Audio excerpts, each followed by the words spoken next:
चिड़िया की नसीहत।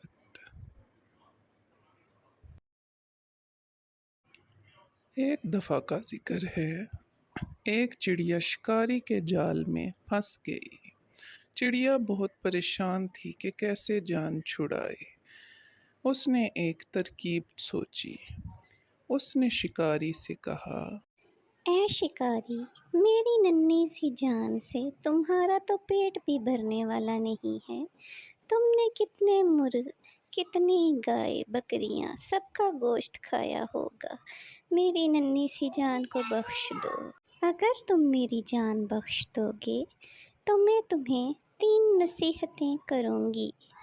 चिड़िया की बात सुनकर शिकारी के दिल में तजस्सुस पैदा हो गया। उसने सोचा, पता नहीं चिड़िया कितनी मुफीद नसीहतें करेगी।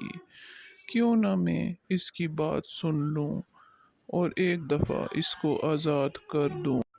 चिड़िया ने आदमी से कहा, पहली नसीहत मैं तुम्हें तब करूँगी जब तुम मुझे आज़ाद करोगे।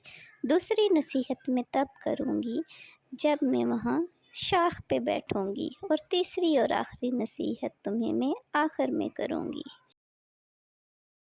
किसान लालच में आ गया और उसने चिड़िया को आज़ाद कर दिया। आज़ाद होते ही चिड़िया जाके दरख्त की शाख के ऊपर बैठ गई और आदमी को पहली नसीहत की। चिड़िया ने कहा, जो बात कभी नहीं हो सकती उस पर कभी भी यकीन मत करना। दूसरी नसीहत मेरी ये है, जो बात हो जाए उसका कभी भी गम मत करना।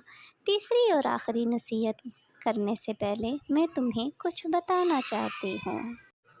क्या तुम जानते हो कि मेरे पेट में बहुत ही कीमती हीरे जवाहरात मौजूद हैं। तुमने मुझे छोड़कर बहुत बड़ी गलती की है।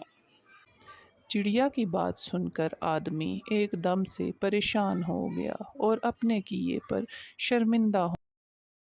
चिड़िया ने जब उस शख्स को परेशान देखा तो बोली, ऐ शख्स, मैंने अभी तुम्हें एक नसीहत की थी कि जो चीज़ नामुमकिन हो उस पर कभी भी यकीन मत करना।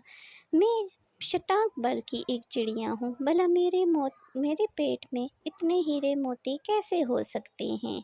तुमने मेरी पहली नसीहत को ही भुला दिया है। मैंने तुम्हें दूसरी नसीहत ये की थी कि जो हो जाए उस पे कभी भी अफसोस मत करना, लेकिन तुमने मेरी दूसरी नसीहत को भी भुला दिया। तुम मेरी पहली दोनों नसीहतों को किसी खातिर में नहीं लाए, इसीलिए अब तुम्हें तीसरी नसीहत करना फजूल है। ये कह के चिड़िया फुर से उड़ी और हवा में गायब हो गई।